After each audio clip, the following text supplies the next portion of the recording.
What started as a joke about melons is no laughing matter now for the Prime Minister. Even the federal police could get involved.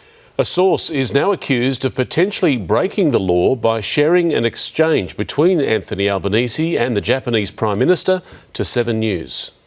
The corridors of Parliament ripe for melon melodrama. What's happened? Has the Prime Minister dropped dead or what?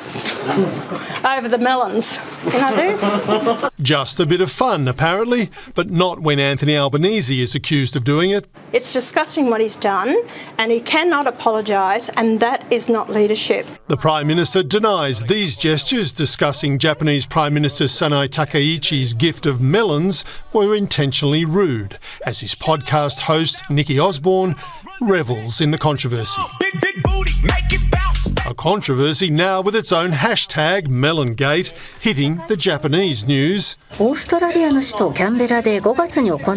the coalition calls in the police to out 7 News' source after we revealed official correspondence on Monday in which the Japanese embassy said the issue was being sensationalised and Mr Albanese had no ill intention, and a letter from Prime Minister Takaichi expressing heartfelt gratitude for Australia's deep friendship. It is possible that this disclosure is a criminal offence. Ted and I have written to the AFP Commissioner. But I can save the AFP some unnecessary work.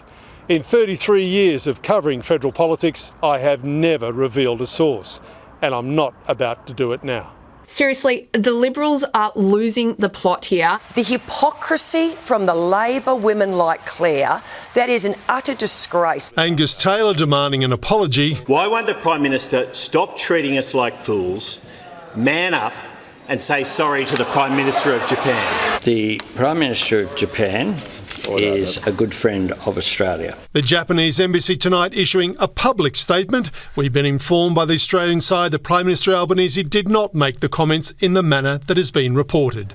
No need to call the police in on that one. It is crucial for journalists to protect our sources, particularly in a fast-changing media landscape bombarded daily with misinformation and disinformation from self-styled online crusaders and half-dressed influencers who are all afforded the same standing as reputable media organisations governed by strict laws, regulators and a code of ethics. Facts today are more important than ever, and we often have to provide the protection of anonymity to reveal those facts. The truth can be inconvenient. Sometimes the truth is a bit hard to swallow, but the truth is always essential, even in an international misunderstanding over melons. Yep, well said. Mark Riley in Canberra, thank you.